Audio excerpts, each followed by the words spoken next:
अस्सलाम वालेकुम students.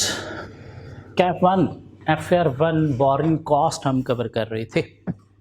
Borrowing cost of boring इन हमने जो पैसे किसी से बारो किए मीन लिए उसके ऊपर जो कॉस्ट है उसे नाम दिया जाता है बोरिंग कॉस्ट का। क्या ख्याल है?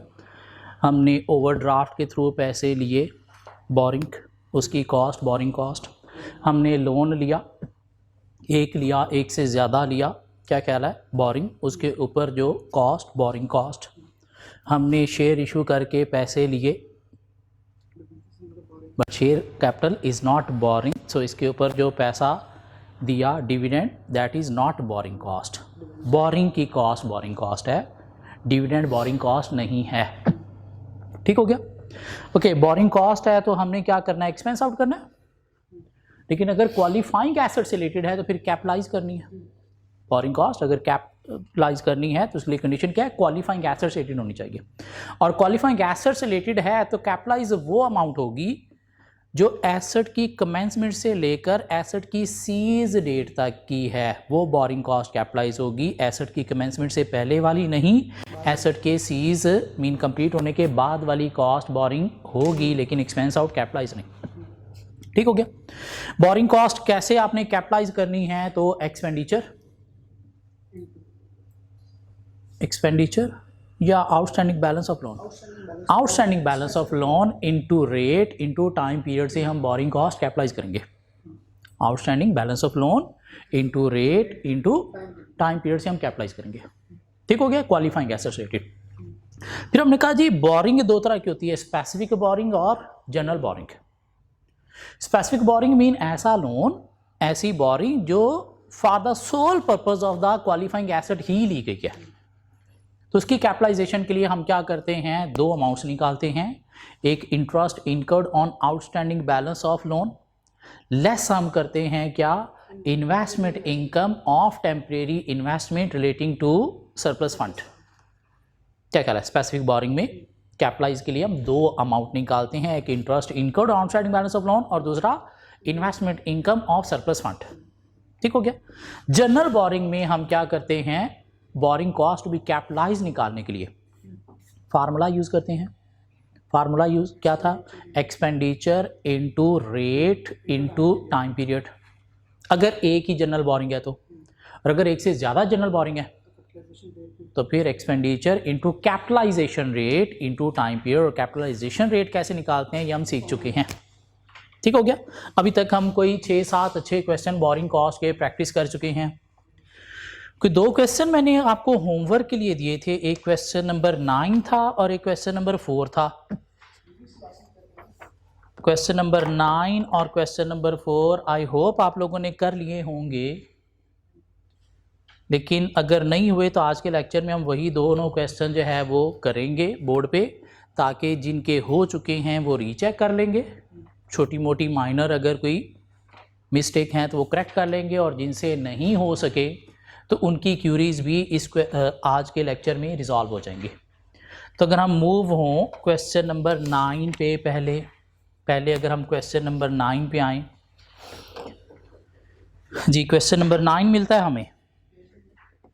क्वेश्चन नंबर 9 लास्ट टाइम हमने क्वेश्चन नंबर 10 किया था प्रीवियस लेक्चर में, तो उससे वेरी प्रीवियस पेज पे क्वेश्चन नंबर 9 होगा। ऐसी बात है जी। क्वेश्चन नंबर 9 में करना क्या है आपको? क्वेश्चन नंबर 9 में वो कहता है जी कोई 3 रिक्वायरमेंट है आपके पास। Part A, calculate the amount of boring cost eligible for capitalisation. Mean borrowing cost to be capitalised आपने कैलकुलेट करनी है। ऑब्वियसली देखना है स्पेसिफिक हैं, जनरल हैं, दोनों हैं। Part B, calculate the carrying amount of building as on 31 December 2011। 31 December 2011 year end है, तो वहाँ पे आपने कैरिंग अमाउंट ऑफ बिल्डिंग निकालनी है। देखना है कि आइदर उससे पहले ये कंप्लीट हो चुका था एसेट या उसके बाद कंप्लीट होना है, उसके अकॉर्डिंगली हम देख लेंगे। क्या ख्याल है? उसमें हमें कॉस्ट भी निकालना पड़ेगी, क्यूमुलेटिव डेप्रिसिएशन भी निकालना पड़ेगी। और part C, calculate the amount of boring cost to be recognised in income statement for the year ended 31 December 2011। तो ईयर एंडेड 31 दिसंबर 2011 में वो बोरिंग कॉस्ट जो कैपिटलाइज नहीं होनी मीन एक्सपेंस आउट होनी है वो भी निकालनी है। तो टोटल आप बोरिंग कॉस्ट निकाल लोगे पूरे साल की, जो कैपिटलाइज हो चुकी होगी पार्ट ए में वो माइनस करोगे तो आपके पास एक्सपेंस आउट आ जाएगी। क्या ख्याल है? तो कोई नई रिक्वायरमेंट्स नहीं है, हम ऑलरेडी एसी रिक्वायरमेंट्स के 5-6 क्वेश्चन कवर कर चुके हैं। तो देखते हैं जी क्या हुआ। पहले बोरिंग कॉस्ट भी कैपिटलाइज में निकालना है, बोरिंग कॉस्ट भी कैपिटलाइज्ड।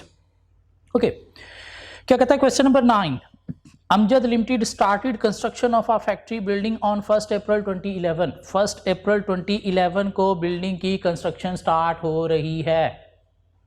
दिस मीन हमने बोरिंग कॉस्ट कैपिटलाइज जो है वो 1 अप्रैल से ऑनवर्ड लेनी है। इससे पहले भी अगर कोई बोरिंग कॉस्ट है तो वो कैपिटलाइज नहीं एक्सपेंस आउट होंगी। क्यों? बिल्डिंग की कमेंसमेंट डेट से सीज डेट तक की कॉस्ट जो बोरिंग है वो कैपिटलाइज होगी। Okay, construction took 7 months to complete. 7 months में कंस्ट्रक्शन कंप्लीट हुई। 1 अप्रैल से 7 मंथ, अप्रैल, मई, जून, जुलाई, अगस्त, सितंबर, अक्टूबर मीन 31 अक्टूबर तक कंप्लीट हुई। तो 31 अक्टूबर तक की जो बोरिंग कॉस्ट है वो कैपिटलाइज होनी है। ठीक हो गया?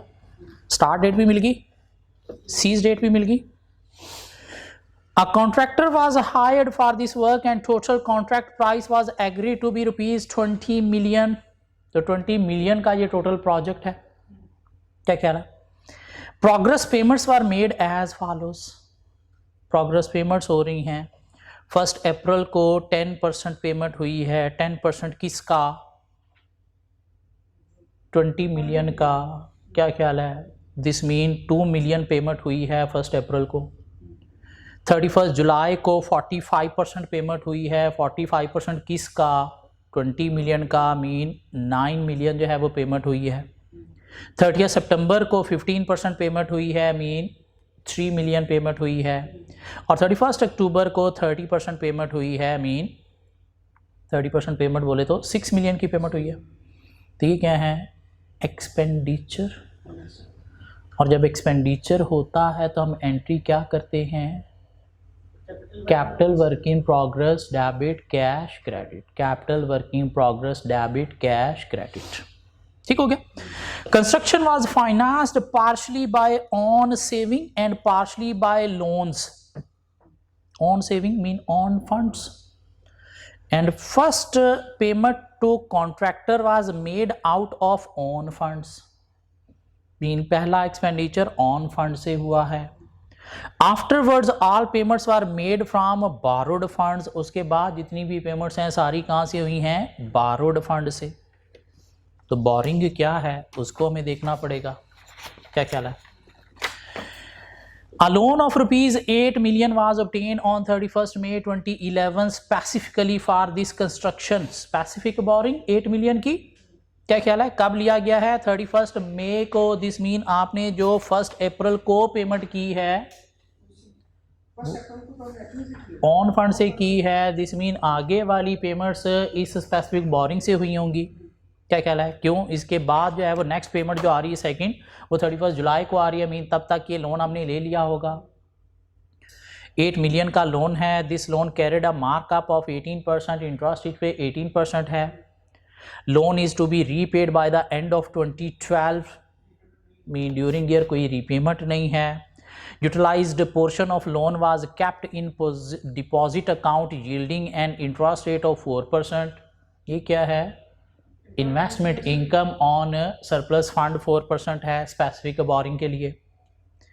Any shortage of fund was fulfilled from existing pool of loans. और कंपनी के पास एक पूल ऑफ लोन्स भी है। पूल ऑफ लोन्स में क्या है जी? एक लोन है ए बैंक से 50 मिलियन का 10% रेट है। बी बैंक से एक लोन है 25 मिलियन का 14.5% रेट है। सी बैंक से एक लोन है 10 मिलियन का 15% रेट है। मीन ये क्या है? जनरल बोरिंग है, एक से ज़्यादा हैं। दिस मीन हमें कैपिटलाइज करने के लिए कैपिटलाइजेशन रेट शायद निकालना पड़ेगा, यकीनन निकालना पड़ेगा। all these loans remained outstanding throughout the year, और throughout the year outstanding भी रहे हैं। Factory building has useful life of 10 years। ये क्यों बता रहा है भाई? क्योंकि हमने कैरिंग अमाउंट भी निकालनी है। क्योंकि ड्यूरिंग द ईयर कंप्लीट हो रही है। After completion of construction due to a delay in purchase of furniture building was brought into use from 1 January 2012। Building 1 जनवरी 2012 को यूज़ में आई है। हमने डेप्रिसिएशन कब से स्टार्ट करनी है सर? क्यों? When the asset is ready for use, आगे ब्रैकेट में लिखें when the asset is ready for use rather than आपने यूज़ कब से स्टार्ट किया? जब एसेट रेडी फॉर यूज़ था। एसेट रेडी फॉर यूज़ कब था? 31 अक्टूबर को, तो तब से डेप्रिसिएशन स्टार्ट होगी। मीन करंट ईयर में देखा जाए तो कितने मंथ की डेप्रिसिएशन आएगी? नवंबर और दिसंबर 2 मंथ्स की डेप्रिसिएशन आएगी। बेशक आपने उसका यूजेज 1 जनवरी से स्टार्ट किया है। क्या ख्याल है? When the asset is available for use, ready for use. So क्या करना है सर? हमें borrowing cost eligible for capitalization calculate करनी है। बोरिंग कॉस्ट कैपिटलाइज करनी है, एक्सपेंडिचर हैं, लोन्स हैं, ऑन फंड्स हैं, स्पेसिफिक बोरिंग हैं, जनरल बोरिंग्स हैं। तो हमने ऐसे क्वेश्चन को टैकल करने के लिए अपनी एक वर्किंग बना ली थी सर। क्या ख्याल है? तो वर्किंग में आ जाते हैं। क्वेश्चन नंबर 9, किस चीज़ की वर्किंग सर हम कर रहे हैं? डिटेल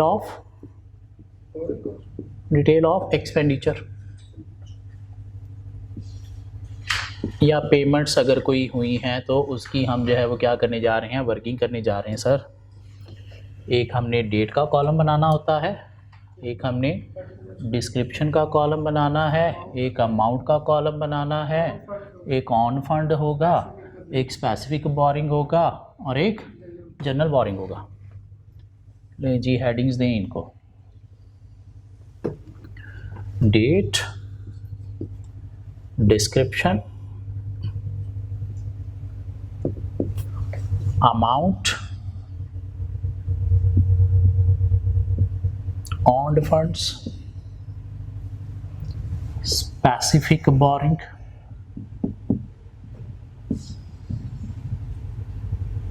जनरल बोरिंग,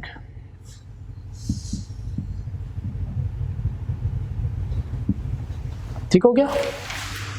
क्या ख्याल है? हाँ जी सर, क्वेश्चन में देखें पहली पेमेंट कब हुई, किस चीज़ की हुई? तो 1 मार्च को सर पहली पेमेंट हुई है। किस चीज़ की हुई है? 1 अप्रैल को हुई है, 1 मार्च को हुई है, 1 अप्रैल को हुई है। तो 1/4/2011 को क्या हुआ है? फर्स्ट एक्सपेंडिचर हुआ है सर। कितनी अमाउंट सर? 10% से। किस चीज़ का 10%? 20 मिलियन का। तो सर ये कितनी अमाउंट बनी? 2 मिलियन की।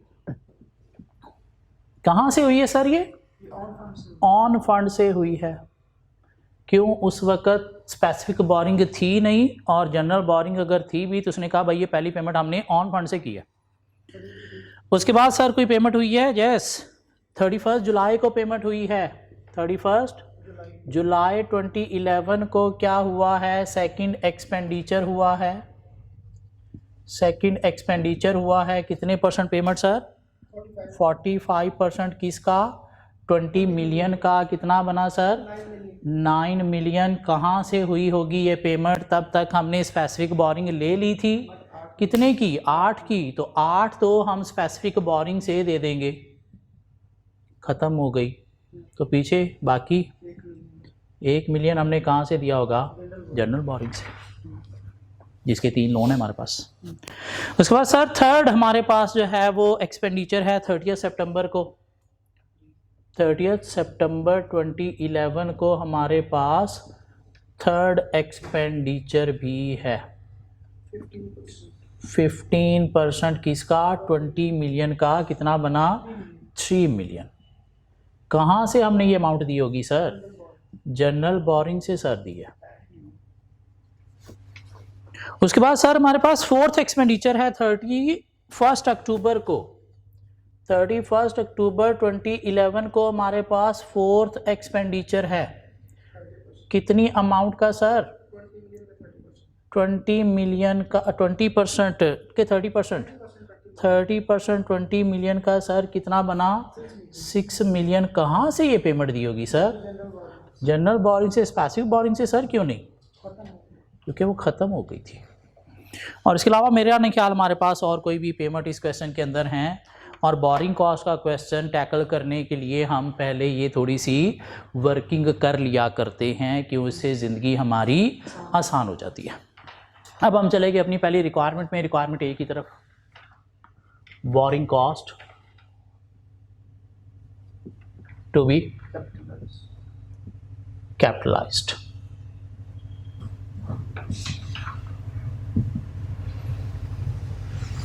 ठीक हो गया। Borrowing cost to be capitalized, दो तरह की बोरिंग है सर। स्पेसिफिक बोरिंग है, यस सर स्पेसिफिक बोरिंग है। कब हुई है ये?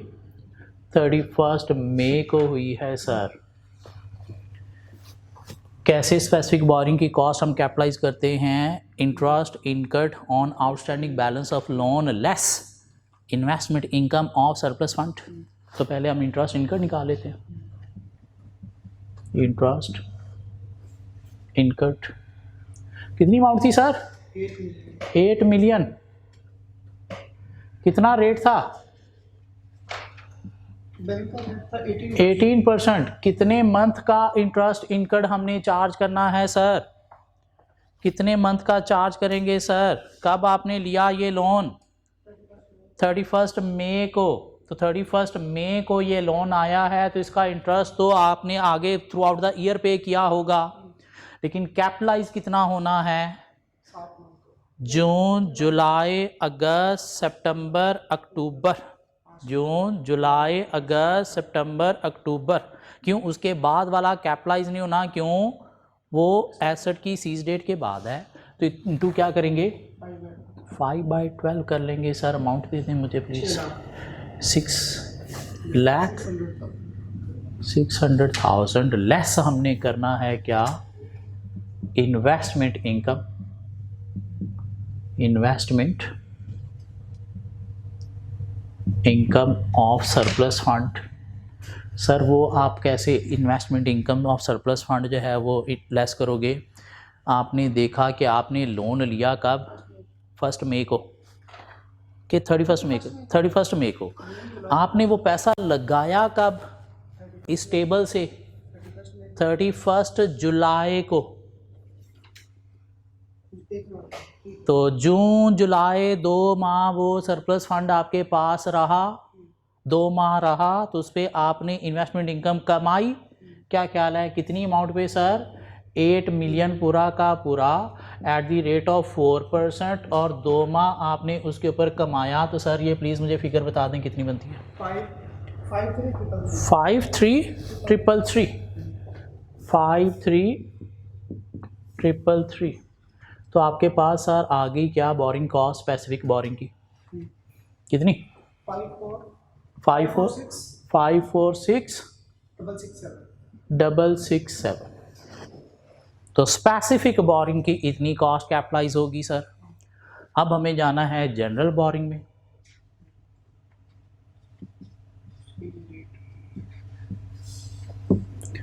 और जनरल बोरिंग में हमने क्या देखा जी? Expenditure into rate, capitalisation rate into time period. तो दिस मीन हमें पहले कैपिटलाइजेशन रेट भी निकालना पड़ेगा। क्या ख्याल है? तो उसके लिए एक यहाँ पे छोटी सी वर्किंग कर लें हम। वर्किंग 1 क्या करने जा रहे हैं हम? कैपिटलाइजेशन रेट निकालने जा रहे हैं सर। कैपिटलाइजेशन रेट निकालने के लिए हमने क्या देखा था कि जो हमारे पास फार्मूला क्या था कैपिटलाइजेशन रेट का? ज़रा रिपीट करेंगे आप? फार्मूला क्या था कैपिटलाइजेशन रेट का? Borrowing cost incurred mean interest divided by weighted borrowing outstanding. Weighted borrowing outstanding. क्या ख्याल है? तो आपने जो इनकर किया वो आपने इनकर किया कितना? 10% ऑफ 50 मिलियन। तो 10% ऑफ 50 मिलियन बनेगा सर 5 मिलियन। किस पे इनकर किया? आपने इनकर किया सर 50 मिलियन पे। क्या ख्याल है? प्लस सर आपने इनकर किया 25 मिलियन पे 14.5%। तो 14.5% ऑफ 25 मिलियन ज़रा फिगर देंगे मुझे? 25 मिलियन का 14.5%।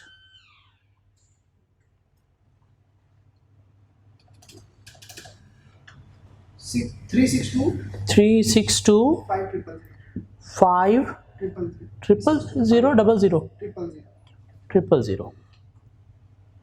362 मीन 3.625 मिलियन। और कितने पे आपने ये सारा इनकर किया? 25 मिलियन पे, ऐसा? ओके नेक्स्ट सर, आपने 15% जो है वो 10 मिलियन पे इनकर किया, कितना?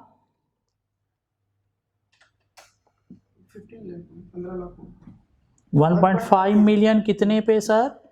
10 मिलियन पे, इनटू आपने करना है 100, तो आपके पास सर कैपिटलाइजेशन रेट आ जाएगा 11.91%। 11.91%। और जनरल बोरिंग की गेम ही बड़ी आसान है। इस टेबल के थ्रू जो जनरल बोरिंग की अमाउंट है उसको रेट पे मल्टीप्लाई करो और टाइम पीरियड देख लो कितने टाइम के लिए कैपिटलाइज होनी चाहिए। तो 3 अमाउंट है हमारे पास सर। पहली अमाउंट हमारे पास जो है वो क्या है? 1 मिलियन की है, इनटू रेट है हमारे पास सर 11.91% का, इनटू देखें सर ये कब इनकर की है आपने? 31 जुलाई को। एसेट आपका कंप्लीट हुआ है कब? 31 अक्टूबर को। तो उसके बाद अगर आप देखें तो अगस्त, सितंबर, अक्टूबर, 3 मंथ की कैपिटलाइज होनी चाहिए। सब एग्री कर रहे हैं मेरे साथ? 29775। नेक्स्ट सर हमारे पास अमाउंट है कितनी? 3 मिलियन की, इनटू रेट है सर 11.91%। कब आपने ये इनकर की? 30 सितंबर को। 30 सितंबर को इनकर की है आपने, तो अक्टूबर सिर्फ 1 मंथ कैपिटलाइज होगा। क्या ख्याल है? 1/12 सर कितनी अमाउंट? 29775 ही अमाउंट फिर आ गई। नेक्स्ट सर आपने इनकर किया कितना? 6 मिलियन इंटू 11.9%, कितने सर टाइम पीरियड के लिए? 0 मंथ के लिए। 0/12 तो ये क्या आ जाएगा? 0 ही आ जाएगा। क्या ख्याल है? तो हमारे पास यहाँ से आ गई क्या? जनरल बोरिंग की ज़रा फिगर दे देंगे मुझे? 59550। इन दोनों को अगर हम ऐड कर दें तो सर हमारे पास boring cost to be capitalise आ जाएगी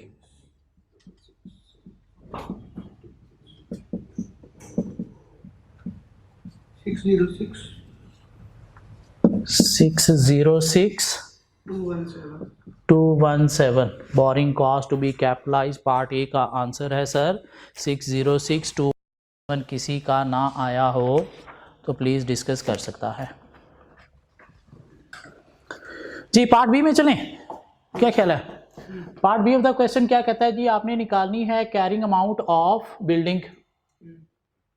कैरिंग अमाउंट ऑफ बिल्डिंग कौन सी डेट को सर? As on 31 December 2011। कैसे निकालेंगे सर? कॉस्ट निकालेंगे हम, उसमें से क्यूमुलेटिव डेप्रिसिएशन को माइनस करेंगे। कॉस्ट 2 चीज़ें आएंगी इसके अंदर, एक्सपेंडिचर और borrowing cost to be capitalized. क्या ख्याल है? तो पहले एक्सपेंडिचर ले लें सर। एक्सपेंडिचर कितने हैं सर? 20 मिलियन के हैं। क्या ख्याल है? वो चारों परसेंटेजेस अगर कैलकुलेट कर लो 20 मिलियन ही बनेगा। 20 मिलियन ही बनेगा जी। Question 9 part B, carrying amount of building हमें निकालनी है एज ऑन 31 दिसंबर 2011 और उसके लिए हमें कॉस्ट चाहिए। तो कॉस्ट में एक्सपेंडिचर हमारे पास आ गए 20 मिलियन के क्वेश्चन में दिए हुए हैं। साथ में क्या चाहिए? ये बोरिंग कॉस्ट जो कैपिटलाइज करनी है। क्या ख्याल है? सो बोरिंग कॉस्ट ले लो, कितनी सर? 606,217। कहाँ से ली हमने? पार्ट ए से ली। ठीक हो गया।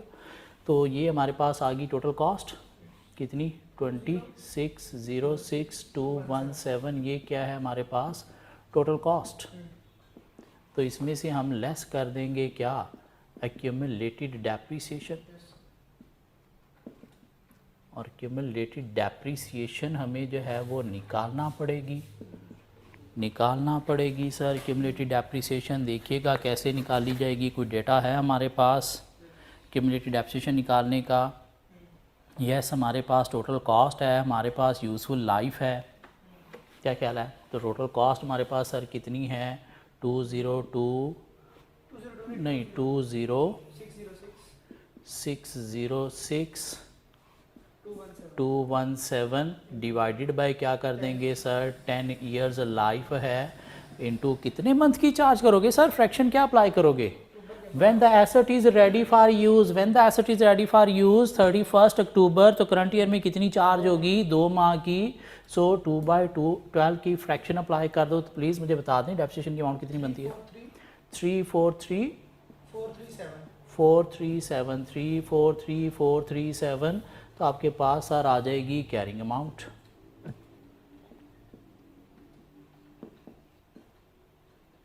सर कितनी आती है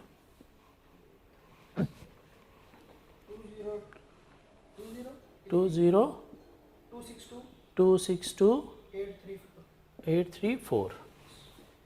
क्या ख्याल है पार्ट सी कहता है जी calculate the amount of boring cost to be recognised in income statement in the year ended 31 December 2011 तो आपने क्या करना है सर बोरिंग कॉस्ट जो एक्सपेंस आउट होनी चाहिए वो आपने निकालनी है तो पूरे साल की बोरिंग कॉस्ट निकाल लो उसमें से जो कैपिटलाइज हुई है वो आप माइनस कर दोगे तो आपके पास फॉर द ईयर आ जाएगी जो एक्सपेंस आउट होनी चाहिए तो पार्ट सी हम क्या निकालने लगे हैं sir boring cost to be expense out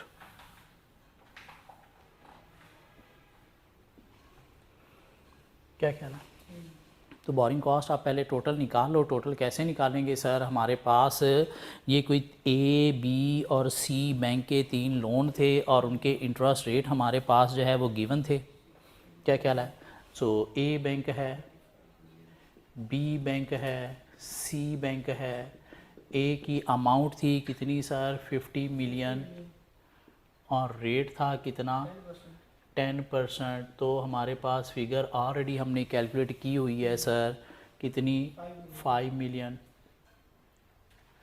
B की अमाउंट थी सर 25 मिलियन रेट था इसका 14.5% तो यहाँ से अमाउंट हमारे पास निकली थी 3,625,000 क्या ख्याल है 3,625,000 और तीसरा लोन था हमारे पास सर 10 मिलियन का इनटू हमारे पास सर रेट था उसका 15% और यहाँ से फिगर आई थी हमारे पास 1.5 मिलियन तो सर ये हमारे पास जो है वो टोटल बोरिंग कॉस्ट आ गई क्या ख्याल है ये क्या है total borrowing cost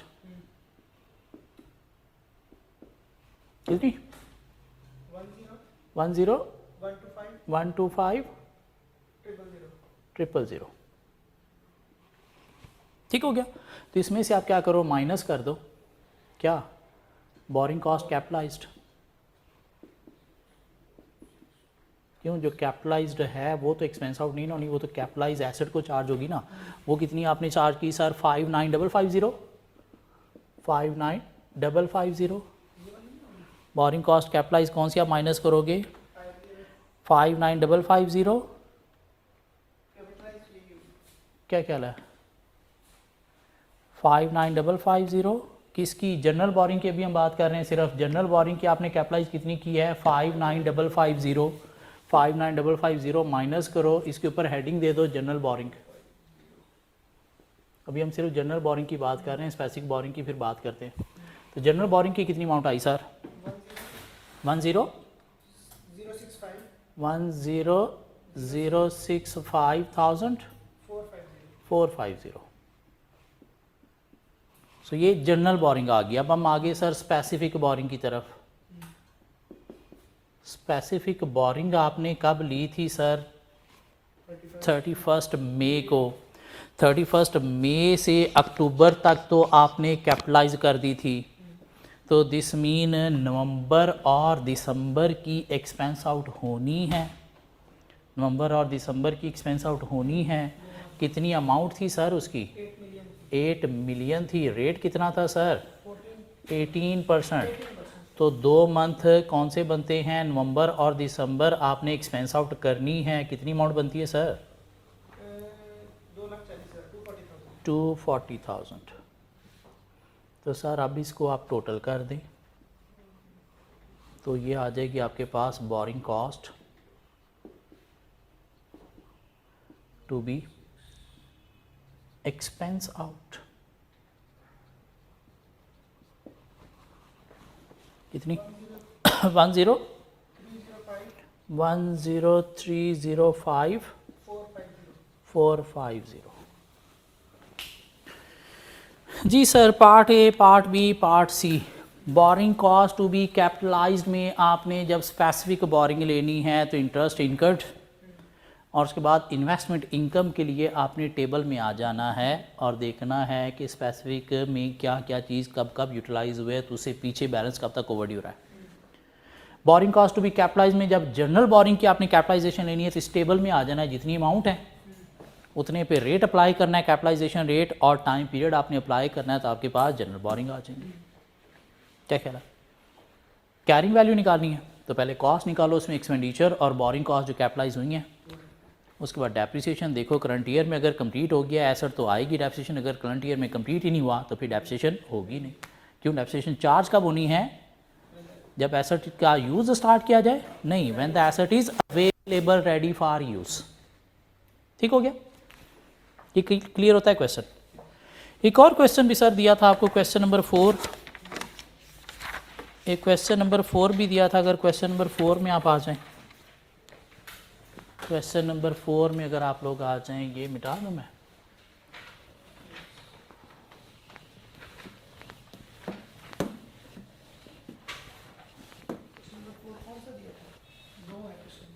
question number 4 देखिएगा, एक तो हमने किया हुआ था और एक जो सेल्फ क्वेश्चन आपने करने थे उसमें एक क्वेश्चन नंबर 4 था।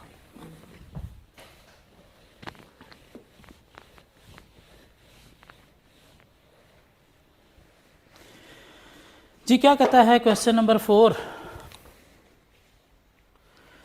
करना कि आपको calculate the amount of boring cost to be capitalized to the cost price of the tunnel in 2014। 2014 की कैपिटलाइज्ड बोरिंग कॉस्ट आपको निकालनी है। ओके जी, क्या है? अ socially responsible multinational company MNC decided to construct a tunnel that will link two sides of the village that were separated by a nature disaster years ago। कि village की दो साइडें कोई नेचुरल डिज़ास्टर लाइक फ्लड वगैरह से आपस में कोई रोड शोड था वो तबाह हो गया, तब आप क्या करने जा रहे हो? उनके बीच में कनेक्ट करने के लिए दोनों विलेजेस को एक टनल कंस्ट्रक्ट करने जा रहे हो। Realizing its role as a good corporate citizen, the MNC has been in this village for a couple of years exploring oil and gas in the nearby offshore areas. और company देख रही है कि वो tunnel बनाते हुए अगर कहीं से कोई गैस या ऑयल मिलता है तो वो भी एक अच्छा सोर्स है। क्यों? वो भी खुदाई करने से चीज़ें सामने आती हैं, तो उन्होंने सोचा अगर ऐसी कोई चीज़ सामने आ जाए तो वो भी सोसाइटी के लिए अच्छी होगी। लेकिन हम मेनली किस पे फोकस करेंगे? शायद वो जो टनल कंस्ट्रक्ट होने जा रही है उस पर, उसकी कैपिटलाइजेशन में निकालना होगी। The tunnel would take 2 years to build, 2 साल लगेंगे। दिस मीन अगर हम बोरिंग कॉस्ट 2014 की निकालने जा रहे हैं तो फिर देखना पड़ेगा शायद 2014 में ये कंप्लीट भी नहीं हुआ होगा। क्या ख्याल है? Mean cease date current year में शायद नहीं होगी, तो करंट ईयर की सारी कॉस्ट ही कैपिटलाइज हो जाएगी boring. It began construction on 1 January 2014, year and में स्टार्ट हुआ, तो कब कंप्लीट हुआ होगा सर? 2015 के एंड पे। दिस मीन सीज डेट नहीं है। क्या ख्याल है? इस साल की जितनी भी बोरिंग कॉस्ट होंगी वो सारी की सारी कैपिटलाइज होंगी। The following payments were made during 2014। जनवरी 31 को 200,000 की पेमेंट हुई एक्सपेंडिचर, 31 मार्च को 450,000 की पेमेंट, 30 जून को 100,000 की पेमेंट, 31 अक्टूबर को 200,000 की पेमेंट और नवंबर 30 को 250,000 की पेमेंट। ये चारों पांचों क्या हैं? एक्सपेंडिचर। एंट्री क्या होती है सर इसकी? Capital work in progress, debit, cash, credit. ठीक हो गया? Okay. The first payment on January 31 200,000 की जो हुई है was funded from the entities general boring. तो जनरल बोरिंग से पहली पेमेंट हुई है।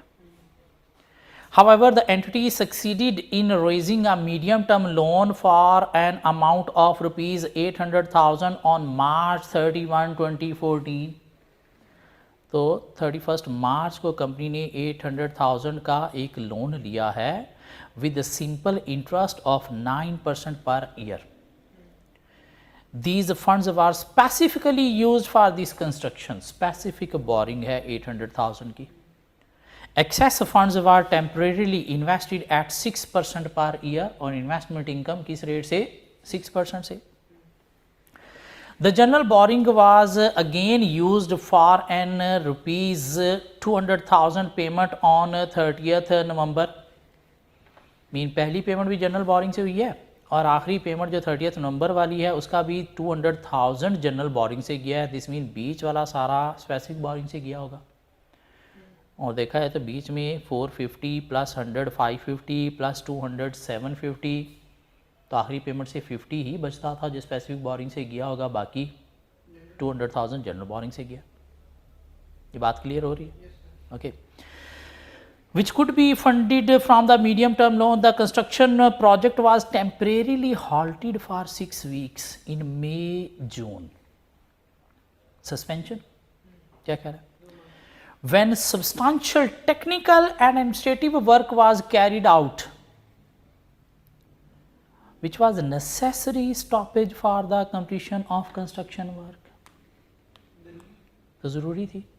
क्या ख्याल है? एसेट बनाने के लिए ज़रूरी थी, इसके बिना एसेट कंप्लीट नहीं हो सकता था, तो ये टाइम पीरियड की भी बोरिंग कॉस्ट कैपिटलाइज होगी.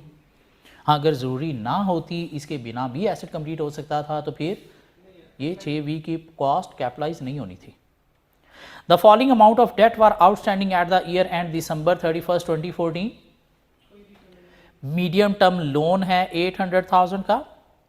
Bank overdraft, the weighted average amount outstanding during the year was 750,000 and interest charged thereon by bank amount to 33,800 और ईयर एंड का जो बैलेंस है वो कितना है 1.2 मिलियन. 33,800 इंटरेस्ट है, 750 वेटेड आउटस्टैंडिंग अमाउंट है ओवरड्राफ्ट की, और a 10% 7-year loan taken on October 1, 2007 repayable in full in December 2015 9 million का, जहाँ से आपने पहली जनरल बोरिंग में से पेमेंट की. क्या ख्याल है? तो स्पेसिफिक बोरिंग है, बैंक ओवरड्राफ्ट है. क्या ख्याल है? और साथ आपके क्या है, एक लोन प्रीवियस चलता आ रहा है. आपने बोरिंग कॉस्ट भी कैपिटलाइज निकालनी है, तो पहले हम अपनी वर्किंग में चले जाएं. क्या ख्याल है? पहले वर्किंग में चले जाएं, एक्सपेंडिचर सारे रिकॉर्ड कर लें. क्या ख्याल है? सो सर क्वेश्चन नंबर 4 हम करने जा रहे हैं, और हम करने जा रहे हैं जी वर्किंग. वर्किंग किस चीज़ की करने जा रहे हैं? डिटेल ऑफ एक्सपेंडिचर या पेमेंट्स करने जा रहे हैं. और कॉलम हम बना लेते हैं सर. डेट का कॉलम बन गया हमारे पास, डिस्क्रिप्शन का कॉलम बन गया, क्योंकि ऑन फंड थे सर क्वेश्चन में नहीं, तो अमाउंट का कॉलम है हमारे पास, स्पेसिफिक बोरिंग है और जनरल बोरिंग है. सर डेट है हमारे पास, डिस्क्रिप्शन है हमारे पास, अमाउंट है हमारे पास, स्पेसिफिक बोरिंग है,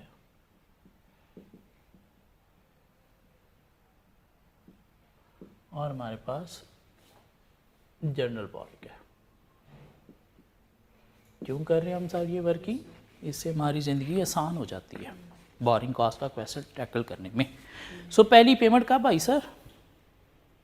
31 जनवरी को फर्स्ट एक्सपेंडिचर हुआ है, तो 31 जनवरी 2014 को क्या हुआ है? First expenditure. कितनी अमाउंट से हुआ है सर? 200,000 से हुआ है. कहाँ से हुआ है? उसने क्वेश्चन में बता दिया कि जनरल बोरिंग से हमने किया था. ठीक हो गया?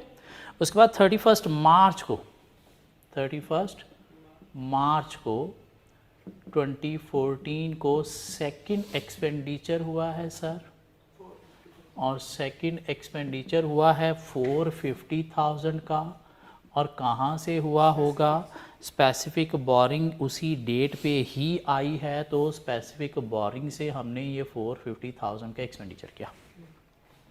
उसके बाद सर कब, 30 जून 2014 को हमारा जो है वो थर्ड एक्सपेंडिचर हुआ है, और थर्ड एक्सपेंडिचर हुआ है सर 100,000 का। कहाँ से हुआ होगा, स्पेसिफिक बोरिंग में ही अभी जो हमारे पास 350 पड़ा था वहाँ से हुआ। उसके बाद सर हमारा फोर्थ एक्सपेंडिचर हुआ है 31 अक्टूबर 2014 को, तो फोर्थ एक्सपेंडिचर हुआ है हमारा 200,000 का, और 200,000 भी कहाँ से हुआ है, स्पेसिफिक बोरिंग में हमारे पास अभी तक 250 पड़ा था, तो 200 वहाँ से हो गया। उसके बाद 30 नवंबर को, 30 नवंबर 2014 को फिफ्थ एक्सपेंडिचर हुआ है, और फिफ्थ एक्सपेंडिचर सर हुआ है कितना, 250,000 का, और उसने कहा 200 तो हमने दिया है जनरल बोरिंग से, और बाकी इसका मतलब हमने कहाँ से दिया है, स्पेसिफिक बोरिंग से। क्यों, उसके पास पड़ा ही 50 था, 800,000 था तो 450, 550, 750, तो पीछे 50 ही पड़ा था। कोई और एक्सपेंडिचर, कोई हमने इंटरेस्ट पे किया हो, कोई हमने रीपेमेंट ऑफ लोन की हो, तो नहीं, वर्किंग हमारी कंप्लीट होगी। अब हमें borrowing cost to be capitalize निकालनी है, तो हम चलेंगे जी पार्ट ए, हमारी रिक्वायरमेंट है borrowing cost to be capitalised.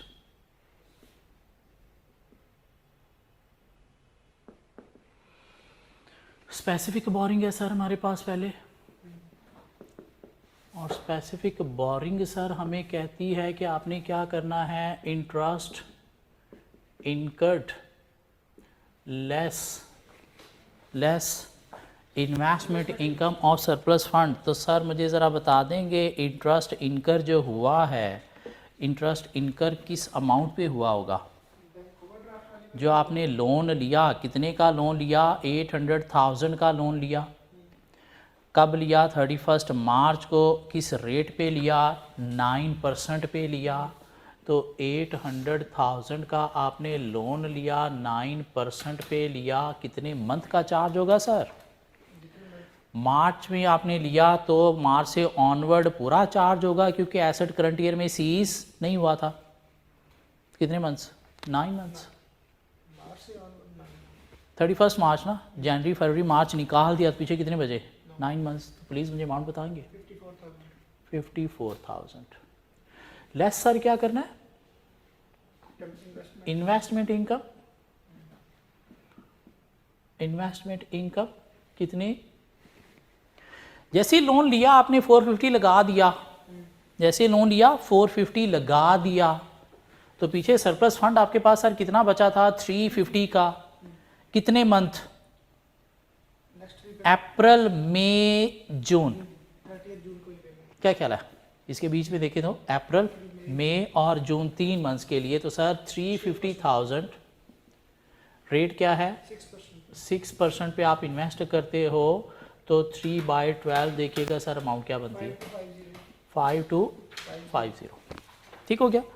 और उसके बाद क्या हुआ सर, आपने 100,000 यहाँ पे लगा दिया, तो पीछे कितना बचा होगा, 250,000 एट दी रेट ऑफ 6%। कब तक ये बचा होगा, नेक्स्ट डेट इनके बीच में क्या है, 31 अक्टूबर, तो जुलाई, अगस्त, सितंबर, अक्टूबर, कितने मंथ्स, 4/12,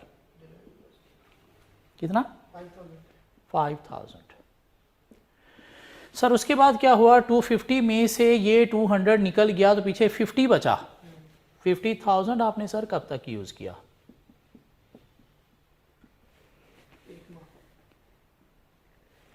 जस्ट 1 मंथ, क्या कहला, 1/12 कर दें, 250।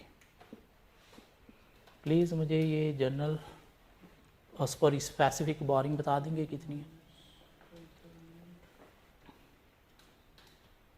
43500। अब आगे जनरल बोरिंग में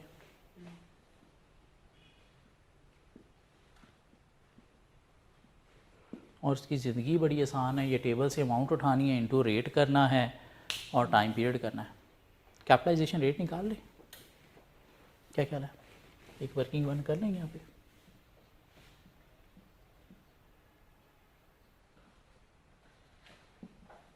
क्यों कैपिटलाइजेशन रेट क्यों निकालना है सर? क्योंकि हमारे पास more than one general boring है। कैसे पता चला more than one general boring है? कितनी मोर देन वन है सर? 3 बोरिंग है हमारे पास, 3 है।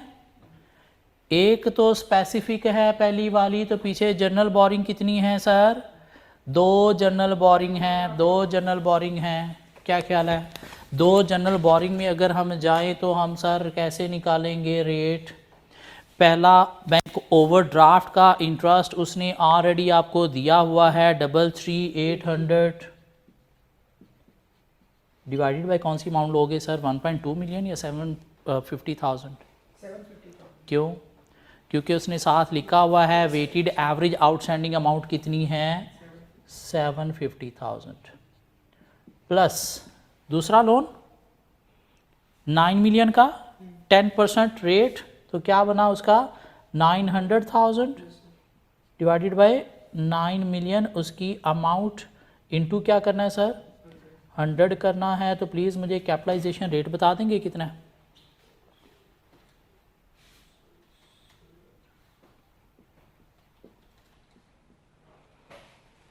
नाइन 9.5% कंप्लीट है या कुछ डिफरेंट है?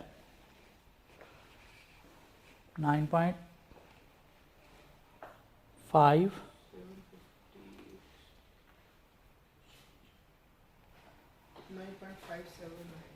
9.58 कर लें?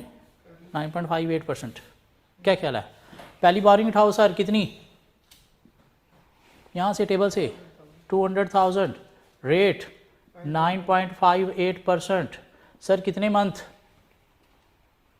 कितने मंथ? 31 जनवरी से ऑनवर्ड दिसंबर तक कितने मंथ? 11 मंथ्स। सर बताएं अमाउंट। 17,563। उसके बाद सर दूसरी अमाउंट कितनी? 200,000 की ही 9.58% पे सर कितने मंथ कैपिटलाइज होंगे? 30 नवंबर को कितने मंथ्स करंट ईयर के लिए? 1 महीना। कितने? अमाउंट बताएं सर। 1597 और उसके बाद दोनों को ऐड कर दें।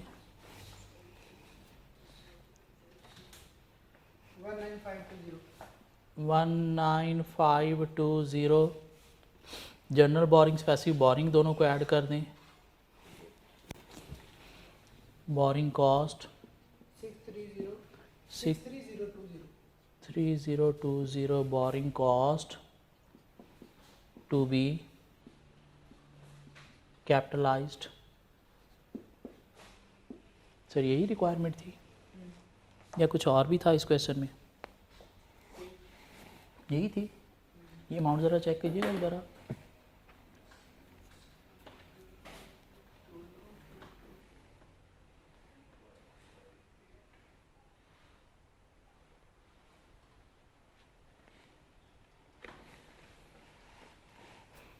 कैलकुलेशन चेक कीजिएगा। 17563 प्लस 1597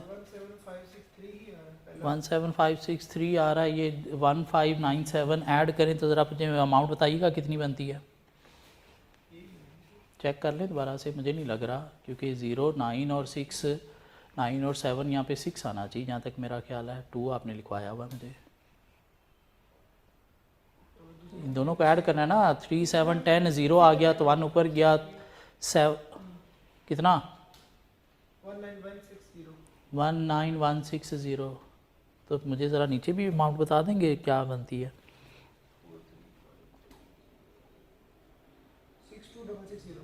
62660 जी।